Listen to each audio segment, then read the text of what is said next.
Tierra Negra, Laquio, hijo de Glotón y Lluvia. Laquio el perro guía del verdugo nació de una pequeña camada, hijo de Glotón y de Lluvia. Glotón era un perro robusto de hocico ancho, extremidades gruesas y potentes. Desde pequeño llamó la atención del verdugo, quien vio su agresividad ante los perros de su camada y otros, comprobó cómo iba adquiriendo dotes de líder al someter a la mayoría de rivales, con los que no podía nunca se echaba para atrás a pesar de ser inferior en peso y en edad. En el clan había varios cuidadores de perros, quienes los entrenaban para ascender en jerarquías y lograban ganar a los demás competidores. El cuidador se garantizaba de recibir varios beneficios y ser tratado con mucho respeto como si fuera uno de los guerreros más cercanos y fieles al líder Gorka. Cuando llegó a su entero crecimiento, el verdugo tuvo que llevarlo ante el torneo de castas, donde superó a todos sus rivales. Incluso logró someter a algunos perros experimentados que lo confrontaron a petición de sus cuidadores y de Gorka, quien siempre presenciaba estas sangrientas batallas que terminaban regularmente en muerte. Después de su primera prueba fue medido con varias bestias salvajes, en donde comprobó su fiereza y su linaje de guerrero, puesto que venció a algunas de ellas. Con las de mayor tamaño no demeritó en valentía a pesar de ser superado por fuerza, aunque por condición y por tenacidad no cesaba en sus intentos de matar, por lo que con estos antecedentes el verdugo dio su anuencia para ser integrado como mascota cazadora y de compañía de algún miembro cercano al líder. Gorka observó con beneplácito el desempeño de Glotón como mascota de Línea Dorada, porque no se detenía ante ningún depredador o enemigo. Incluso era el encargado de matar a algunos invasores de clanes enemigos después de ver lo sucedido con el tuerto. Este era un enorme hombre lobo enemigo del clan de los lagartos, quien en una noche por órdenes de su líder se le ocurrió incursionar en su territorio para conocer las condiciones de este y diseñar un plan para invadir, ya que el clan de los Oscuros estaba en uno de los mejores espacios de todo el lugar, porque las presas abundaban por la cercanía con el mar y por la riqueza del hábitat natural, por lo que tanto presas y depredadores ambicionaban este lugar y llegaban continuamente para comer y cazar.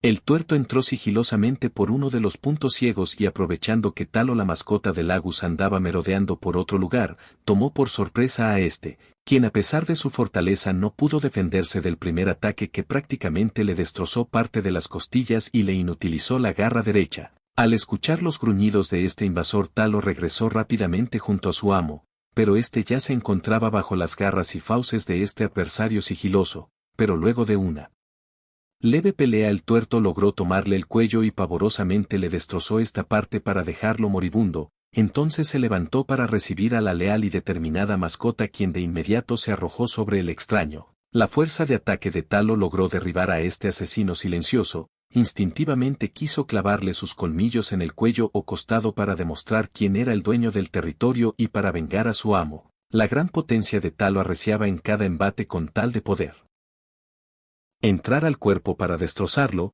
El enemigo se defendía primero con desesperación, luego demostró una fuerza y calma inusitada al mover sus poderosas garras de las extremidades superiores y abrirse cada vez más espacio entre su atacante y él. Luego movió con más potencia sus garras, logrando asestarle grandes puñaladas en el pecho de la mascota, que de inmediato sintió como el aire que respiraba disminuía gradualmente, por lo que cesó en sus ansias de matar con gran rapidez y voracidad. En ese instante reservó sus fuerzas porque sentía debilitarse cada vez más. Entonces el tuerto se paró en dos patas y mediante un astuto movimiento se le montó en el lomo para incrustarle sus enormes cuchillos en el hombro y sacudirlo con fuerza, hasta que éste no mostró resistencia al destruirse sus ligamentos y la carne que lo recubría. Lo demás fue sencillo. El enorme hombre lobo invasor utilizó sus garras para despedazar a Talo, quien hasta el último momento intentaba atacar. El asesino nocturno, al ver la facilidad con que logró liquidar a uno de los miembros de seguridad del clan junto con su mascota, decidió proseguir hasta llegar casi al punto medio del clan donde pensaba que estaban asentadas las viviendas. Su atrevimiento desmedido también tenía varios motivos de peso. Uno de ellos era lograr lo que ninguno de ellos había conseguido: entrar hasta el corazón del asentamiento, conocer un camino para invadir y sobre todo hacerse del reconocimiento y favores de su líder. Sabía que si lograba traer esta información de regreso y que ésta fuera verídica, entonces su jefe dirigiría al clan para conquistar este codiciado espacio de vida. Ya tenía una prueba de su incursión: le llevaría las cabezas del miembro y de su mascota, sin descuidar el sigilo con que entró y atacó. Avanzó con rapidez buscando las rutas menos rodeadas de bosque. De pronto escuchó un feroz gruñido proveniente de otra mascota, quien sin mediar más advertencias de ataque se fue directo contra él, pero ahora al saber un poco sobre la forma en que estas bestias atacaban se colocó en cuatro patas y ambos chocaron con toda la fuerza. Pero el invasor utilizó sus enormes garras para infligir enormes heridas en las patas delanteras de Blasto, quien resintió de inmediato y siguió intentando hacer daño, no obstante estaba limitado por el movimiento. Las heridas le habían casi inutilizado la fuerza, por lo que no podía sostenerse en pie y sus ataques eran inservibles. En ese momento apareció su dueño Lasgo, quien al ver al enemigo se plantó frente a él, no quiso abalanzarse de inmediato porque reconoció su peligrosidad al ver a su mascota en esas condiciones. Caminando en círculos estudiaba a este oponente extraño que mostraba las agallas suficientes para adentrarse en su territorio y acabar con una de las mascotas más feroces. Veo que me tienes miedo, rápido, terminemos esto, vengo por ustedes. En ese instante el intrépido forastero arremetió con rapidez y fuerza sobre su oponente en cuatro patas. Fue tan sorpresivo el ataque que Blasto no tuvo tiempo para defenderse y sobre todo reaccionar, ya que el contrario le tomó con sus fauces su pierna derecha sacudiéndosela violentamente, lo que ocasionó que le desprendiera un pedazo de músculo y le provocara una gran hemorragia. Él por su parte quiso enterrarle sus garras en la espalda o los hombros, pero se percató de que no tenía la fuerza suficiente para incrustarle sus afiladas tijeras, pero sí logró asirse a él para mantenerlo cerca y destrozarlo con sus fauces. Sin embargo, este no era una presa ni un enemigo común con el que esas escaramuzas funcionaran, pues este al sentirse atrapado por la espalda prosiguió a destrozarle los miembros inferiores en poco tiempo. Para ese momento era demasiado tarde para Blasto, quien intentó separarse de su agresor sin éxito. El cruel verdugo lo soltó por un instante. Estás acabado. ¿No tienes escapatoria? ¿Quieres vivir? Dime en dónde se encuentra tu clan, dónde se resguardan todos sus miembros. Al ver que su enemigo no respondía, el tuerto lo derrumbó con facilidad enterrándole una de sus garras en el costado, imprimiéndole una fuerza demoledora que le causó un terrible dolor a Blasto, quien sintió que su muerte llegaría en poco tiempo. Pero el invasor lo soltó nuevamente. Ya sentiste de lo que soy capaz, tienes otra oportunidad para decirme lo que necesito. Esta vez no voy a aceptar tu silencio o un no. Con pasmosa velocidad ahora le encajó sus cuchillos en el otro costado. Dame lo que necesito saber y esto se termina aquí. No ganarás nada con decirme no. No ganaré nada, tú lo has dicho, mi muerte la tienes, tómala, no soy un traidor, no creo que llegues a donde quieres, más adelante te llevarás una sorpresa.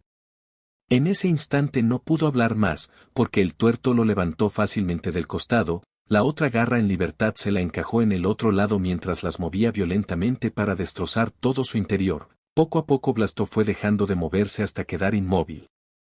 Antes de que lo dejara caer apareció Glotón, la mascota de Erko, en lo alto de una pequeña loma, corriendo a gran velocidad. Sabía lo que tenía que hacer y así lo hizo. El sanguinario visitante observó el despliegue de esta mascota, poniéndose en cuatro patas la recibió, pensando en hacer lo mismo que con las otras dos. Al menos creía que todas tenían este modo de cazar o atacar, por lo que sería fácil matarla. El choque fue brutal por ambas bestias. El verdugo resintió la fuerza de ataque de esa mascota, que de manera inusitada se lió de inmediato contra él, quiso herirlo con sus garras, pero este enemigo no le daba ningún espacio. Se dio cuenta de que si no actuaba con rapidez llegarían varios miembros del clan y en esas condiciones estaría en grave peligro. Sin embargo, Glotón no era como los rivales a los que había liquidado con cierta facilidad, porque en uno de esos intercambios le tomó el brazo, mordiéndole con ferocidad breves instantes, pero luego lo soltó, presintiendo que este enganche le daría ventaja al oponente, porque mientras él se ocupaba del brazo, su adversario tendría tiempo para lastimarle los hombros o el vientre, así que mejor entraba y salía sin entregarse. El tuerto, al darse cuenta de que este perro era menos impulsivo que los demás, pero igual de feroz y tenaz, en una maniobra que la tenía bien estudiada, lo separó utilizando sus miembros inferiores para atacarlo velozmente, tratando de que mientras iba en el aire descuidaría alguna parte vital, pero no fue así. Por lo contrario, también aprovechó para revolverse y agachar su cabeza sabiendo lo que vendría y se metió entre las patas del contrario. De inmediato alcanzó parte del vientre, que logró atenazar, En ese momento se impulsó violentamente para meter toda su mandíbula. El tuerto, al sentir que estaba en peligro, intentó separarse con las garras superiores, pero no podía. Así que se dejó arrastrar por el poderoso glotón, que encontró una oportunidad inmejorable para causar el mayor daño posible. El fiero e intrépido espía reconocía que tenía que dejarse llevar por este perro sorprendente, ya que si oponía resistencia fácilmente entraría por su vientre y el daño podría ser mortal. Así que volteaba constantemente al lugar donde se dirigían para que no hubiera unas rocas o árboles donde podrían atrancarse y ser destrozado. Entonces vio que cerca se encontraba una pequeña barranca. Sin pensarlo movió su cuerpo para dirigirse ahí, a pesar de que también esto le provocó que su atacante lograra incrustar con mayor profundidad sus fauces. Cuando llegaron al lugar, el tuerto se dejó caer pensando que su enemigo por un instante lo soltara o perdiera fuerza en el agarre, pero no resultó lo que esperaba, porque Glotón no lo soltó y al contrario, en cada movimiento encajaba más profundo sus colmillos hasta meter completamente el hocico. Luego de llegar hasta el fondo de la barranca, las fauces de Glotón hicieron su trabajo. Sacudieron violentamente esa parte que, aunque era dura, no era lo suficiente para él. No había descanso ni tregua en su ataque. Poco a poco alcanzaba más territorio por profanar, su cabeza se entintaba de sangre. El verdugo por su parte le encajaba ligeramente sus garras porque no tenía la posición ni la fuerza suficiente para sobrevivir a este ataque. Al final se dio cuenta de que esta mascota no era como las demás. Cometió el error de confiarse. No tenía salvación porque su agresor haría lo que él también ejecutaría a la perfección. Poco a poco el verdugo dejó de defenderse hasta quedar inmóvil. En ese instante llegó Gorka junto con otros miembros de seguridad para saber qué estaba pasando. Vieron al principio a Glotón sangrante lamer a Erko, quien fue la primera víctima del invasor. Glotón movía con el hocico a su dueño inerte tratando de que éste respondiera. Luego, al hacer el recorrido, también observaron a un enorme enemigo destrozado del estómago junto con una de sus víctimas. Los presentes se quedaron admirados de la lealtad, capacidad y ferocidad de esta mascota. Luego, al hacer el rondín de vigilancia, se percataron de la peligrosidad de este extraño invasor. Supieron que también liquidó a 2 miembros junto con sus mascotas. Por el momento vigilarían toda la noche esperando de que no hubiera más visitantes indeseables. Al no encontrar más huellas, todos se resguardaron al amanecer. Para ese momento Glotón era la mascota más codiciada, porque logró liquidar a un enemigo bastante peligroso que logró acabar a 3 de sus miembros y a 2 mascotas. Por lo pronto Gorka lo pondría en manos del verdugo, para que en su momento esta mascota de línea dorada fuera de nuevo asignada a otro miembro para cazar, defender y matar. Su linaje estaba más que probado.